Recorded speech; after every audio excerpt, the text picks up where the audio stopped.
Fala galera, mais um vídeo aqui no canal do Mundo Tri. No vídeo passado a gente falou sobre tipos de treino de natação.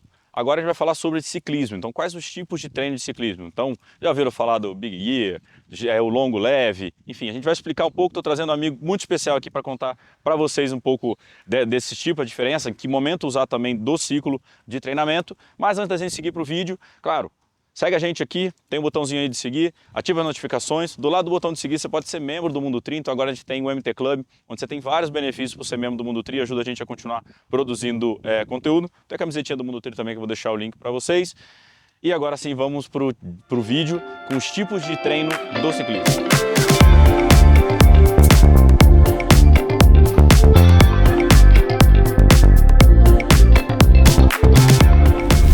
Para explicar os tipos de treino, estou aqui com meu amigo Douglas Miranda. E aí, meu velho? Tudo bem? Cara, PhD, você queria ter um monte de coisa, conta pra galera um pouquinho quem é o Douglas Miranda e tua história com o esporte também. Legal. Bom, eu sou triatleta amador aí há uns 18 anos pelo menos, mas sou profissional de educação física, me especializei em fisiologia do exercício, depois fazer mestrado em biotecnologia médica e doutorado em ciências aplicadas ao esporte, por isso que tem aí esse título do PhD. Trabalho. Depois de ficar 10 anos na área acadêmica, fazendo pesquisa e tudo mais, hoje eu estou focado no esporte, no mercado mesmo, e com um foco especial ao esporte de endurance, o triatlon, corrida e ciclismo. Cara, muita coisa nova nos últimos anos, né, de ciência aplicado ao endurance, né, mudou, tem evoluído bastante, treinamento tem evoluído, muita coisa mudou, né? Cara, agora falando dos tipos de treino, a gente tem vários treinos, a gente vai explicar alguns aqui, mas também a gente tem que falar de ciclo, né, de macrociclo de treinamento, tudo que não dá para... Existe um porquê de cada coisa estar em um lugar, né? Exatamente, sempre a gente faz um planejamento macro, né? Inclusive chama macrociclo, visando um objetivo específico. Pode ser uma prova específica, um Ironman, por exemplo. E aí dentro desse macrociclo existem outros ciclos, a gente chama o mesociclo e os microciclos, né? Aí dentro do microciclo tem as sessões de treino. Então, para cada período da fase, né, da preparação, você tem questões que precisam ser contempladas, né? Por exemplo, tem um período que você precisa trabalhar mais força, potência, velocidade. E tem um período que o foco é muito mais na resistência, na tolerância e assim por diante. Então tudo tem o seu momento. Bom, e agora especificamente nos tipos de treino, assim, quais são os mais famosos? Porque tem treino, imagina, tem uma biblioteca gigante de tipo de treino, mas assim, o que a gente mais ouve falar, a gente ouve falar Big Gear, giro leve, estímulo curto. Explica pra galera um pouquinho assim do seu. Agora deixa com quem sabe, porque eu não sei de nada disso aí. Sabe porque já foi submetido a todos eles, né? Já sofri com eles. Exatamente. Mas enfim, uma coisa interessante destacar é que a nomenclatura que se usa para os tipos de treino varia muito dependendo da região, do treinador, do país e assim por diante.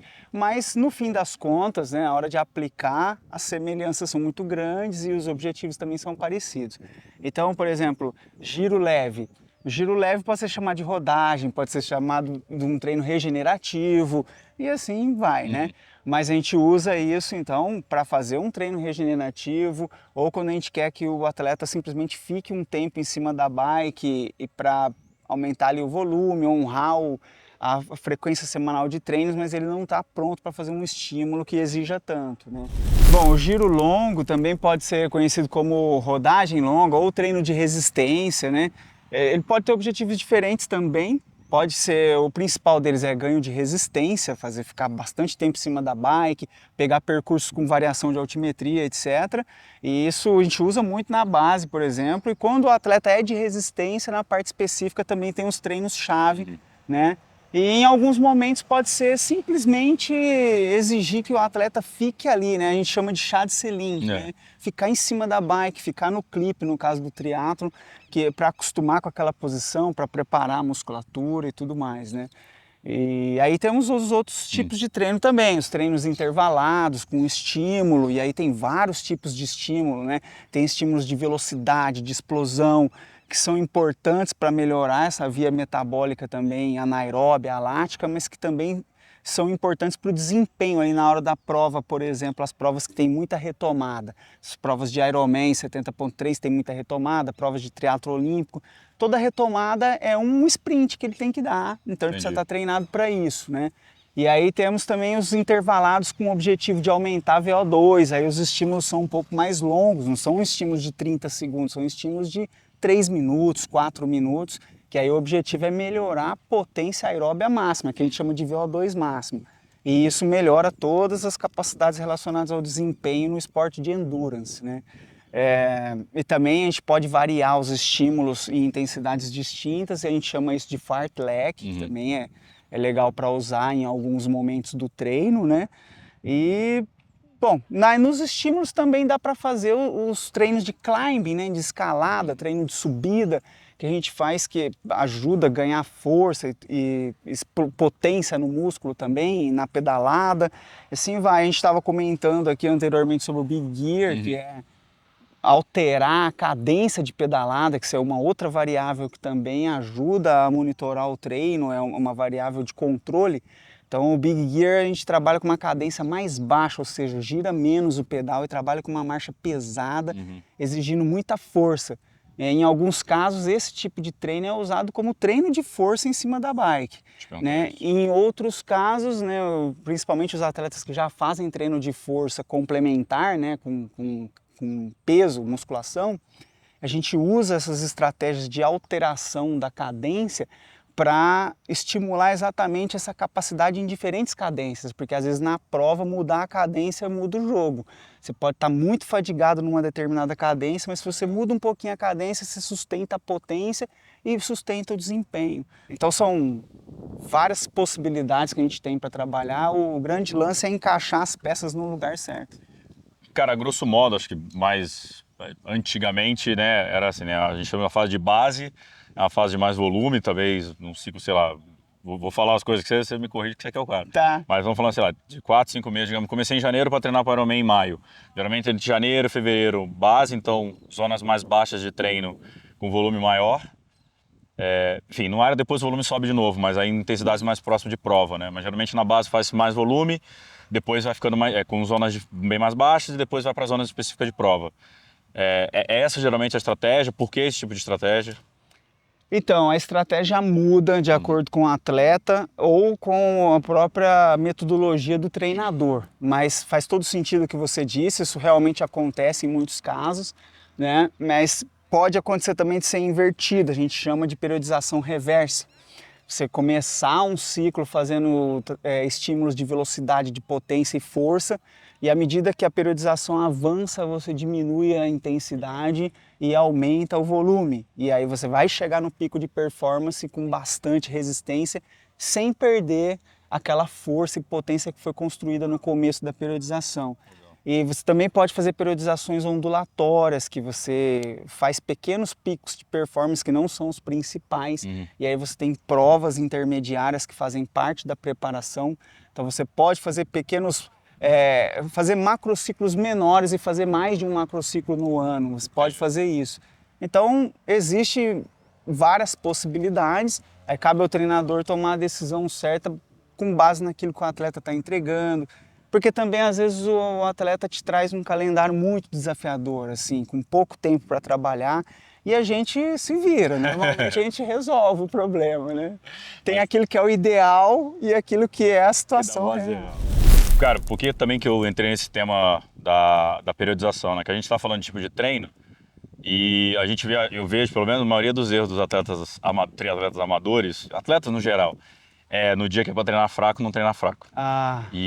E quando a gente fala disso, de periodização, eu falo, por que tem um período que você tem que treinar em Z1, em Z2, em Z3, por que você tem que fazer o estímulo, o VO2 a Z5, Z7, Z20, e o cara às vezes não alcança porque ele já vem fadigado, porque o dia que era leve não foi leve. Exato. Isso acontece muito, né? Acontece muito, porque na maioria dos casos o atleta não acredita que o treino leve é necessário. Ele acha que ele está perdendo tempo. E isso é um grande equívoco, né? Porque o treino leve ele tem a razão de existir e tem um momento certo de usar. Por exemplo, tem treino leve que é importante para baixar peso corporal, para queimar gordura mesmo. A gente até chama de fat burning, né? Você vai lá em zona 1, levinho, treino, aquela rodagem leve, longa. Isso é importante. E os treinos regenerativos também. Não dá para treinar forte todo dia. Ou seja, forte é forte, fraco é fraco. Tem que respeitar isso. E, cara, ritmo de prova. Em que momento colocar assim e como explorar? Porque, sei lá, a gente, bom, tá aqui na USP, né, 3 dias depois do meio Iron, né, que você fez aqui também. Eu não vou chegar faltando 3 meses para a prova, você já conseguir fazer 90K em ritmo desejado de prova. Até porque também a tua potência deve, né, o teu limiar deve aumentar até lá. Em que momento entrar e como ir aplicando o ritmo de prova nos treinos? Como é que você usa de estratégia? Então, dentro daquela periodização que a gente mencionou anteriormente, tem uma fase que a gente chama de período competitivo, né? Você tem a base, o período específico competitivo. No período competitivo a gente começa a introduzir ritmo de prova, mas mesmo assim a gente nunca vai fazer um treino na distância da prova, nunca, não, assim, mas dificilmente você vai fazer a distância da prova exatamente no ritmo da prova, porque prova é prova, né? Chega lá na prova você entrega mais, né? E por isso que a gente coloca provas intermediárias, provas preparatórias, né? Então o cara tá treinando para um Iron, a gente coloca um meio Iron na preparação e tudo, mas ele tá entrando na fase competitiva, ele já tá treinando bastante ritmo. Então a gente usa muito isso. E aí o ritmo de prova, é importante ressaltar isso, porque se o ritmo de prova está ali perto da zona 3, que geralmente acontece, é ali. Não adianta querer se matar e ficar lá para cima da zona 4, porque vai chegar na prova e você não sustenta. E quando chega a prova, numa situação extrema, que foi o que aconteceu aqui em São Paulo esse final de semana, que é 70,3, estava muito calor, muito mais do que a galera enfrentou ao longo do ciclo de preparação para essa prova. Aí você tem que descer um degrau, não tem jeito, precisa aceitar a realidade. O ritmo de prova é um pouquinho mais baixo, porque senão você não chega no final, quebra. Foi o que aconteceu com muita gente, né? Inclusive comigo também, né? Perde uma hidratação, já muda o jogo e você começa a se desidratar antes do previsto, porque precisa ajustar o ritmo de prova. É assim. Isso é treinável. Então a gente usa isso principalmente quando você entra no período de competições, que a gente chama de período competitivo, e aí treina ritmo mais ou menos zona 3 ali. Cara, no ciclismo especificamente, a gente fala muito de zona, sempre hoje, acho que 90%, 99% da galera usa potência como parâmetro. Só que potência é um dado de saída, né? Você está imprimindo força, é aquilo que está saindo. Só que tem um dado importante, pelo menos na minha opinião, que é o batimento cardíaco. Que aí vai ler, por exemplo, em São Paulo, você vai ver que o batimento está muito mais alto para aquela zona desejada de potência e para alinhar isso. Isso também é treinável, né? O atleta deveria levar em consideração, ou poderia levar em consideração outros dados também, não só aquela zona que ele, funcionou, treinei sempre assim, tá, mas hoje está um dia bem diferente do que você treinou e como é que você adapta, né? Isso é importante, né? Nós temos vários recursos, assim, variáveis que nos ajudam a monitorar o que está acontecendo ali na hora do treino ou da prova. Então é cadência, frequência, potência e aí por aí vai. Mas tem uma coisa muito importante que os atletas precisam desenvolver, além disso que você falou, de lançar a mão da frequência cardíaca e ver se ela está alinhada com aquela zona de potência, isso é importantíssimo. Numa prova contínua isso funciona muito, prova de endurance. Num treinamento intervalado com tiros, a frequência cardíaca não vai ser o melhor parâmetro, por questão óbvia. A hora que você chegar na frequência, já acabou o estímulo e assim vai. Mas numa prova ajuda muito. Mas o que precisa ser desenvolvido nos atletas e que hoje é negligenciado porque tem tanta tecnologia, é a coisa mais simples, é a percepção subjetiva do esforço. O atleta precisa se conhecer, é bom ele treinar também com percepção de esforço. E muitos atletas que estão começando no esporte ainda não têm um medidor de potência. Aí ele vai ter que desenvolver a percepção de esforço dele para treinar, encaixar as zonas de treino na percepção de esforço. Então isso é uma outra coisa. Pô, eu tô com a minha potência que eu tinha planejado, mas a minha percepção de esforço está 2 pontos acima, eu preciso calibrar isso, né? Então isso é uma coisa importante ressaltar. Além da frequência cardíaca, a percepção subjetiva de esforço. Meu velho, último, mas não menos importante. Hoje também pela realidade aqui em São Paulo, em muitas cidades é possível treinar na rua, faz-se muito treino indoor. Aquela história da potência, agora é uma curiosidade minha, que falava que você tinha que adaptar a potência treino indoor, o teu limiar é diferente do limiar da rua. Isso ainda existe com os equipamentos atuais, com os rolos atuais? Ou te botei enrobado aqui? Não, ainda existe. É. Ainda existe uma discrepância entre os valores de potência de um rolo para a bicicleta na rua. E o treino indoor é uma realidade hoje. Não é à toa que a tecnologia desses equipamentos voltados para esse tipo de treinamento aumentou muito. Teve um estímulo grande na época da pandemia, né, que todo mundo só podia treinar indoor, então isso daí cresceu muito. Mas hoje aqui em São Paulo principalmente, mas em outros lugares também, países muito frios, que no inverno é muito rigoroso e muita neve e tal, mas aqui em São Paulo, por conta da logística, trânsito e etc., você tem o benefício de poder treinar com qualidade em casa, né? Aí você melhora a tua segurança e para determinados treinos, às vezes o treino indoor pode ser até melhor, porque você tem mais controle das variáveis, né? Mas para fazer treinos intervalados e tudo mais, né? E aqui em São Paulo, né? Eu tô falando São Paulo, mas isso serve para qualquer lugar, não é só aqui que isso acontece. É ganho de tempo, né? Por causa da logística. O treino de bike é mais difícil a logística. Põe a bike no carro, vai até o local, pedala, volta. Então um treino curto de bike você vai gastar 2 horas e meia, treino curtinho. E se fosse de corrida, com 1 hora e meia você já tinha cansado de correr. Então, por isso que o treino indoor ajuda muito, é válido, é uma ferramenta muito útil que quem tem a possibilidade de investir num rolo de treinamento ou numa bike ergométrica de qualidade, eu recomendo. Acho que vai ajudar. Douglas, valeu meu velho, obrigado Valeu. pelas dicas, estão muitas dicas valiosas aqui, vou deixar o Instagram do Douglas também, da RF Treinamento, agradecer o Falsarella, que agora está lá em Nova York, enquanto a gente está aqui gravando, trabalhando, tô aqui, ó, o homem está trabalhando aqui com a gente. Quem tiver dúvida também pode escrever pra gente, a gente passa pro Douglas, o Douglas devolve pra gente e continua contribuindo com a gente pra gente trazer mais conteúdos também. Não minta pro seu treinador, essa é a do dia, treine na zona certa, né? Quer deixar esse recado pra galera? Tem que seguir o que está planejado ali, porque é o que foi pensado para vocês, então é importante seguir. E mais importante do que isso, participem do processo todo, entendeu? Dá feedback, conversa com o treinador, quanto mais ele te conhecer, melhor. Então participem do processo, curtam o processo, respeitem o que está planejado e participem. Essa é a mensagem.